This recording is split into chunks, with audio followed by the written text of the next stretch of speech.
Hey everyone, welcome to The Explainer. I'm your host, and today I'm putting on my executive coach hat to guide you through a truly fascinating breakdown of an incredibly insightful teaching by Bishop Feyi.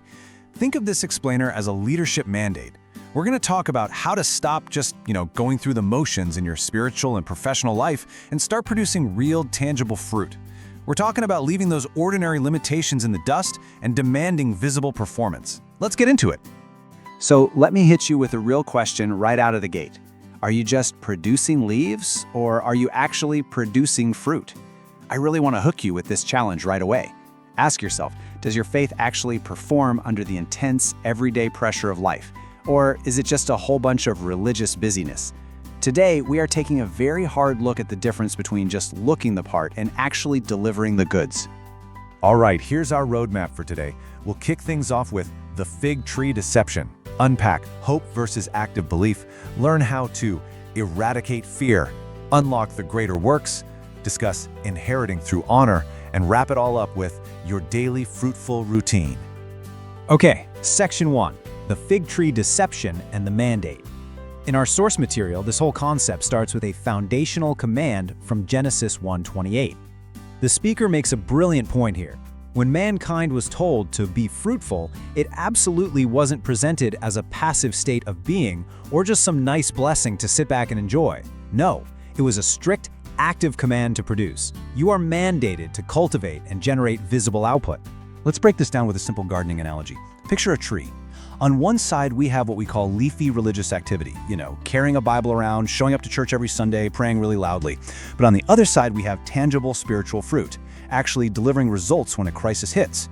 The source references Mark 11, where Jesus actually cursed a fig tree. Why? Because it had the appearance of productivity. It was literally covered in leaves, but it offered absolutely nothing to a hungry man. It was totally deceptive. If a neighbor comes to you in a life or death crisis and all you have are excuses, well, you're that leafy tree. So, time for a quick self-assessment. I want you to evaluate yourself exactly like I'd evaluate a leadership team. Be honest with yourself here. Where is there fear of lack in your life? What about fear of failure or sickness? And here's the kicker. Do you make theological excuses when a colleague at work comes to you for emergency help? The speaker notes this crazy tendency believers have to invent these complex theological reasons for why they can't solve a problem, like saying a colleague's illness is somehow their own fault, rather than just producing the fruit of a real-world result. And that brings us perfectly to Section 2, hope versus active belief. We really need to evaluate how we view our faith by analyzing the critical difference between wishing for an outcome, which is hope, and actively laboring for it, which is belief. Now, this is a real game changer. There is a massive difference here. Passive hope is waiting around for God to act, wishing that things will change someday. And listen, hope is beautiful. It absolutely keeps your heart steady during the tough times. But the speaker heavily emphasizes that hope, on its own, does not produce results. Active belief, on the other hand, is a highly active labor. It's acting on the word and trusting what is written right now. Honestly, so many believers experience severe delays in their spiritual production simply because they mix up passive hope with active belief. Because here's the thing, true faith isn't just some gift dropped into your lap. Believing is your specific work. It means yielding the very fabric of your will to accept what is written is true, completely regardless of your circumstances or what the logical calculations say. It demands that you stop calculating your physical income, stop checking the odds, and actually start trusting the mandate to produce fruit. Moving on to Section 3, eradicating fear through meditation. This is where we introduce the true root of our whole gardening metaphor. To produce fruit on the outside, you have to deal with the root on the inside. And that means using the word to completely drive out fear-based paralysis. We're looking at fear-based paralysis versus word-based productivity. Think about it. If you have fear in any area of your career or your personal life, it simply means the word hasn't settled there yet. The knowledge is lacking. And the solution isn't just to casually pray it away. You actually have to study and meditate on the word until it completely fills that empty space. Once the word settles down deep in the root, perfect love casts out the fear. That's what transforms you into that tree planted by rivers, naturally producing fruit in its season. All right, Section 4, unlocking the greater works. So what actually happens when you eradicate that fear? We are going to look at some wild historical case studies of spiritual pioneers who treated this mandate of fruitfulness as an absolute, non-negotiable standard, breaking literally all ordinary limitations. Get a load of the timeline on what these greater works actually require. According to the source material, St. Patrick raised a king's son who had been dead in a tomb for 6 months, half a year. Apostle Babalola prayed for 24 hours straight before commanding a totally dry rock to produce water. And John G. Lake? He prayed continuously for 44 hours until an entire local hospital discharged all of its patients. These standards are meant to make us deeply, uncomfortably dissatisfied with ordinary, fruitless, leafy living. There's this incredible core takeaway from the source.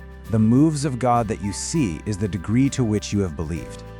The speaker really warns us against mixing our belief with unbelief. I mean, it's so easy to say, oh yeah, I believe, while quietly running the calculations for failure in the back of your head, right? But the powerful message here is that anyone, literally anyone, not just an archbishop or some titled pastor, can unlock these dimensions if they actually put in the hard work of believing without contradiction. Section 5. Inheriting through honor. Now, let's shift gears a bit and see how these high-level spiritual dimensions directly impact your everyday career and financial pressures through strategic connections.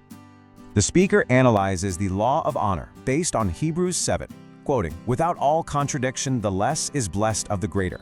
Why is this so crucial? Well, in the realm of spiritual and professional dimensions, if you criticize, suspect, or even just look down on a grace or an ability that someone else carries, you immediately distance yourself from ever achieving it. Basically, what you do not honor, you simply cannot receive. So, how do we apply this? First, identify someone who carries a grace you lack. Maybe it's a colleague who successfully navigates every single round of layoffs and is just never out of a job. Second, instead of getting jealous, which is super easy to do, view them as a gateway to your own breakthrough. Third, practice upward giving. By genuinely honoring your predecessors and successful peers, you treat them as a tangible gateway to inherit their abilities. That is absolutely essential for resolving high-pressure workplace challenges. And that brings us to our final stop, Section 6, your daily fruitful routine. We're going to wrap up this coaching session by translating all these massive spiritual concepts into a highly actionable 30-day game plan for your professional and personal life. All right, here is your daily checklist for the next 30 days. It starts early. Wake up at 5:30 a.m. to configure your day through prayer. Next, you've got to intentionally cut off distractions. Literally put your phone on airplane mode so you can actually focus.